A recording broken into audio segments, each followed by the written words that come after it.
Welcome to Parth Vidyapeeth online classes. Myself doctor Dharika.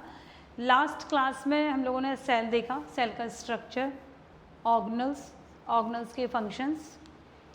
Now let's we start cell adaptations. Last class में हमने cell death भी देखा था। Cell death, cell की death है,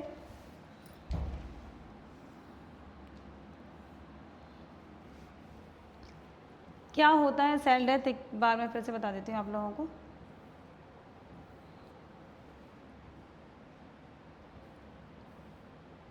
cell death is a process by which the cell fails to carry out its function. जब cell के functions बताए थे मैंने लास्ट क्लास में आप लोगों को, तो जब सेल अपना फंक्शन परफॉर्म करने में फेल हो जाए, it means it's a death. ठीक है, तो सेल की डेथ बोलते हैं उसको, जब सेल अपना फंक्शन अच्छे से नहीं कर पा रही है। इसलिए it is also defined as irreversible cessation of function of the cell. Means irreversible changes आ गए हैं सेल के अंदर, उसको डेथ बोलना है। जब रिवर्सिबल है, इट मीन्स वो डेथ नहीं है। It is of two types, apoptosis and necrosis. Apoptosis is a natural और programmed death of cell. Clear? जब कोई भी डेथ प्रोग्राम्ड है, पहले से डिसाइडेड है, एक एज फैक्टर के कारण यदि सेल की डेथ हो रही है, it means it is apoptosis, it is programmed cell death, और it is also known as cell suicide. Necrosis means unprogrammed death of cell, or it is a cell murder. Now let's we start cancer. Cancer is defined as a disease caused by uncontrolled division of abnormal cells in the body. Cells division करता है, ठीक है। Cell एक है, एक cell से दो cell बनते हैं, दो सेल से चार सेल बनते हैं, ऐसे ही सेल में डिवीज़न होते हैं। जब सेल का डिवीज़न एक प्लेटफॉर्म पहले से ही रहता है कि इसको, इस सेल को इतना ग्रो करना है, एक इसके एडल्ट एज होगी, फिर इसको स्टॉपेज होना होता है ना। जब बच्चा छोटा होता है तो उसकी ग्रोथ होती है, बट जब एक एडल्ट एज में आती है तो एक उसकी ग्रोथ जो है फिक्स हो जाती है, एक लेंथ जो है फिक्स हो जाती है। बट जब सेल की ग्रोथ अनकंट्रोल्ड डिवीज़न हो, मीन्स उसका डिवीज़न होता ही जा रहा है किसी भी रीज़न से, वो रुक नहीं रहा है, तो उसको हम बोलते हैं कैंसर। What is cell adaptation? ना आज का हमारा टॉपिक, जो मेन टॉपिक है आज का हमारा टॉपिक है सेल एडॉप्टेशन। क्या होता है सेल एडॉप्टेशन? एडॉप्टेशन नाम से ही समझ आ रहा है आपको, कुछ भी चीज़ एडॉप्ट करना, ठीक है। Cell adaptation refers to changes taking place in a cell in response to environmental changes. Normal functioning of cell is always threatened by many factors such as stress, chemical agents, disease, and environmental hazard. Still the cell survive and continuous functioning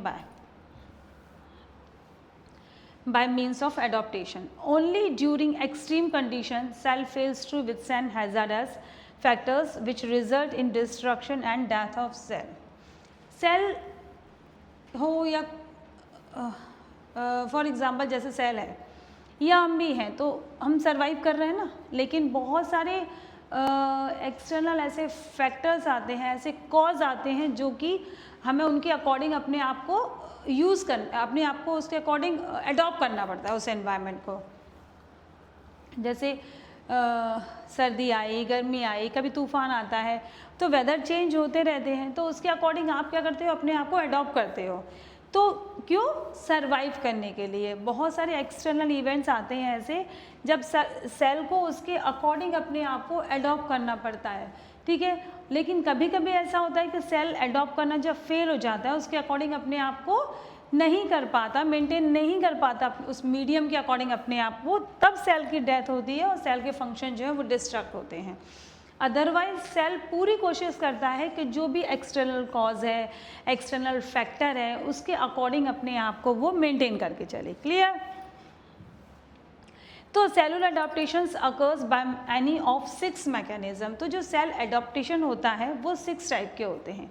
clear? जिसमें cell अपनी आप को change करता है, उसकी death नहीं हो रही, उसका डिस्ट्रक्शन नहीं हो रहा है उसके फंक्शन को, सिर्फ वो अपने आप को चेंज कर रहा है इन्वायरमेंट के अकॉर्डिंग, या जो उसको मैकेनिकल फैक्टर मिल रहे हैं, जो उसको एक्सटर्नल फैक्टर मिल रहे हैं, जो उसको इन्वायरमेंट मिल रहा है। एनवायरनमेंट के अकॉर्डिंग सेल अपने आप को चेंज कर रहा है, किसके लिए? सर्वाइव करने के लिए, कि वो कैसे भी करके सर्वाइव कर सके। तो वो 6 टाइप के एडॉप्टेशंस हैं, वो 6 कौन से हैं वो हम देखते हैं।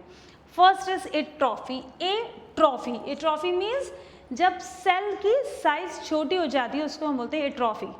ना सेल ने अपना फंक्शन खोया है, ना सेल की शेप खराब हुई है, सिर्फ क्या हुआ है इसमें, सेल की जो साइज है वो साइज छोटी हो गई है।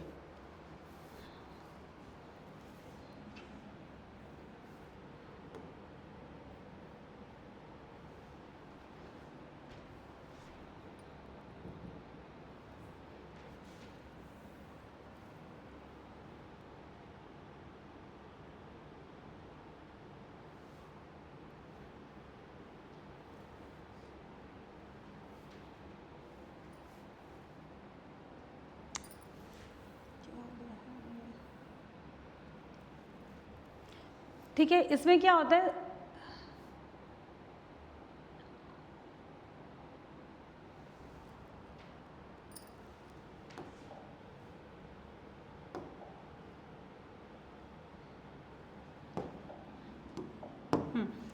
मान लो नॉर्मल सेल की साइज़ है ये, कल सेल का बताया था हमने शेप कैसा था, उसके अंदर न्यूक्लियस है, सेल ऑर्गेनल्स हैं, बहुत सारी चीज़ें हैं, ठीक है।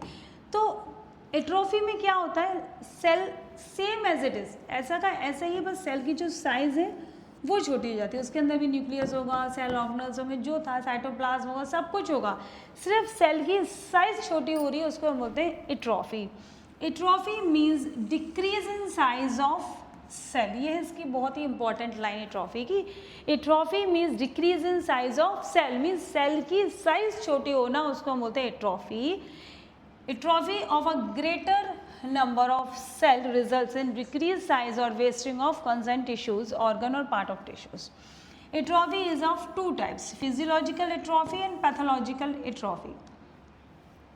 Physiological atrophy means मतलब सेल की साइज छोटी हो रही है बट कोई भी उसका फंक्शन डिस्ट्रक्ट नहीं हो रहा है, उसमें कोई भी डिसीज नहीं है। बट पैथोलॉजिकल एट्रोफी मीन्स उसका कहीं ना कहीं कोई ना कोई फंक्शन लॉस हो रहा है।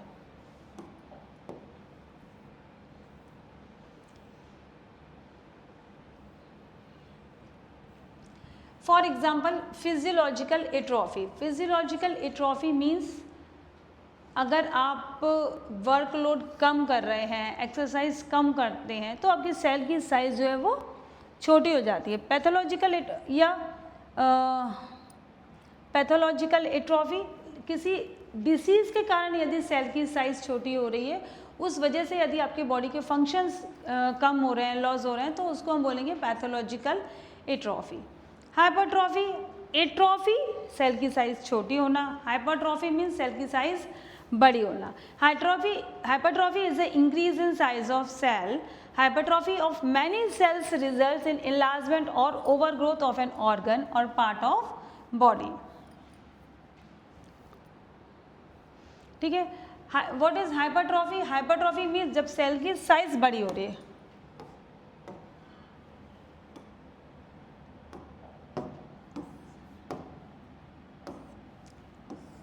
सेल की साइज है ये, न्यूक्लियस है, साइटोप्लाज्म है, सेल ऑर्गेनल्स है, यही सेम चीज बस सेल की साइज बड़ी हो रही है, तो उसको हम बोलते हैं हाइपरट्रॉफी। हाइपर मीन्स बड़ा, तो ये कौन सी ट्रॉफी हो गई? हाइपरट्रॉफी मीन्स सेल का साइज बड़ा हो रहा है। Hypertrophy is the increase in size of cell. Hypertrophy is the increase in size of cell. Hypertrophy of many cells, मतलब बहुत सारे सेल्स में यदि हो रही है, 1-2 सेल्स की अगर हाइपरट्रॉफी है तो उसके फंक्शंस में, मतलब उस टिश्यू के फंक्शन में, उस ऑर्गन के फंक्शन में कोई भी इफेक्ट नहीं पड़ेगा। बट यदि हाइपरट्रॉफी बहुत सारे सेल्स में, ग्रुप ऑफ सेल्स में है, तो enlargement and over growth of an organ और अ पार्ट ऑफ बॉडी, तो हो सकता है बॉडी का कोई ऑर्गन का ही इनलार्जमेंट हो गया हो, या ऑर्गन जब ज़्यादा हो तो किसी पूरे सिस्टम का हो गया हो, या किसी बॉडी के पार्ट का हो गया हो। ठीक है, अब ये कितने टाइप की होती है? फिजियोलॉजिकल हाइपरट्रॉफी, पैथोलॉजिकल हाइपरट्रॉफी और कंपनसेटरी हाइपरट्रॉफी। ठीक है, ये 3 टाइप्स की होती है। ठीक है, फिजियोलॉजिकल हाइपरट्रॉफी, पैथोलॉजिकल हाइपरट्रॉफी और कंपनसेटरी हाइपरट्रॉफी। क्लियर?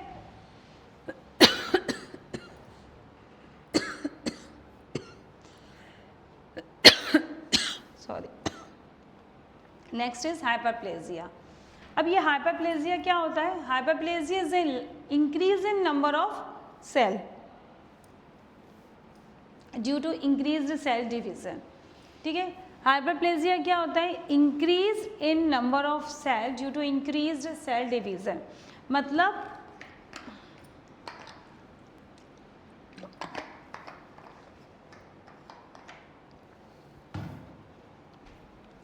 अभी क्या हो रहा था?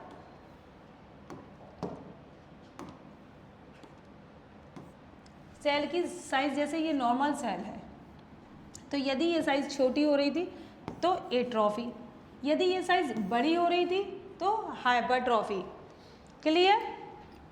बट यदि नंबर ऑफ सेल्स बढ़ जाएं तो उसको हम क्या बोल रहे हैं? उस कंडीशन को बोलते हैं हाइपरप्लेजिया। ठीक है, हाइपरप्लेजिया मतलब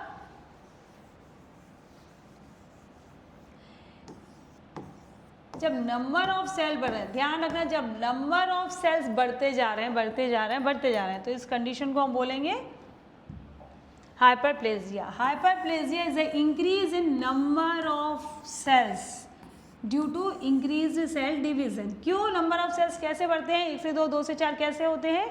सेल डिवीजन के थ्रू। ठीक है, तो जब सेल डिवीजन होगा, कौन सा सेल डिवीजन होगा? अगर सेल्स में हो रहा है तो बॉडी सेल्स में यदि सेल डिवीजन हो रहा है तो वो कौन सा है? माइटोसिस। ठीक है, hyperplasia results in enlargement of the organ, it involves increase division of normal cells only. Hyperplasia is of 3 types: physiological hyperplasia, pathological hyperplasia and compensatory hyperplasia. Clear? Atrophy, atrophy means cell की size छोटी होना, decrease the size of cell. Hypertrophy, increase the size of cell.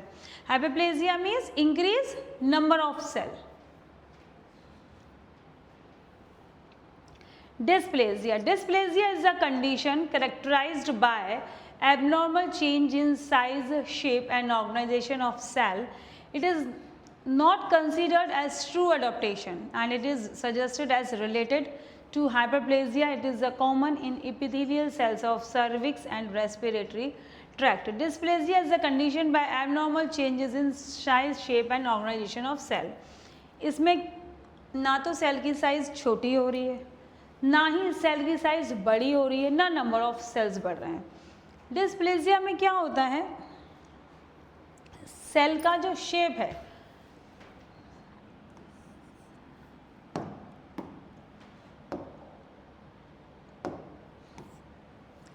जैसे normal shape ये बताया था मैंने आपको, इसमें उसका शेप ही खराब हो जा रहा है, उसकी डिज़ाइन खराब हो रही है, उसका स्ट्रक्चर खराब हो रहा है, तो उसको हम बोलते हैं डिस्प्लेजिया।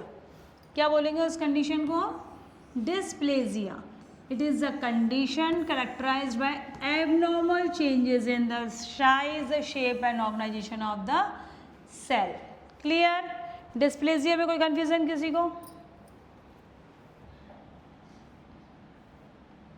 Now metaplasia.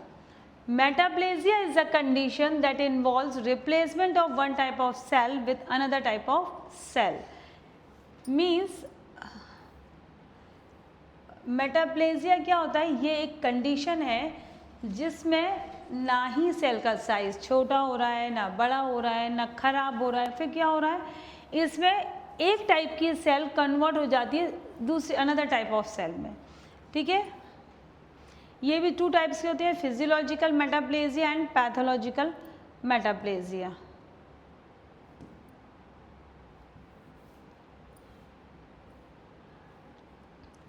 ठीक है, इसमें क्या होता है? जैसे जो लोग for example long time cigarette smoking करते हैं या टोबैको चूइंग करते हैं, तो क्या हो जाता है उन लोगों को कि जो सेल्स होते हैं, जो एपिथेलियल सेल्स होते हैं, सीलिएटेड एपिथेलियल सेल, वो कन्वर्ट हो जाते हैं अनदर टाइप ऑफ सेल में, उसको हम बोलते हैं metaplasia. Metaplasia is a condition that involves replacement of one type of cell with another type of cell. इसमें एक टाइप ऑफ सेल जो है वो अनदर टाइप ऑफ सेल में कन्वर्ट हो जाती है, उसको हम बोलते हैं मेटाप्लेजिया। क्लियर? तो कोई कंफ्यूजन तो नहीं है, सेल अडॉप्टेशन हमारा कंप्लीट हो गया। ठीक है, Atrophy, decrease size of cell. Hypertrophy, increase the size of cell. Hyperplasia, increase the number of cell. Dysplasia, abnormal changes in the size, shape and organization of cell. And metaplasia is the replacement of one type of cell with another type of cell. Now next is cell degeneration. What is cell degeneration? Degeneration मतलब एक generation के साथ, एक as के साथ जो उसमें degenerative changes आते हैं उसको हम बोलते हैं degeneration. Cell degeneration is a process characterised by damage of the cell at cytoplasmic level without affecting the nucleus. Degeneration may result in functional impairment or deterioration of a tissues or an organ. It is common in metabolically active organs like liver, heart and kidney.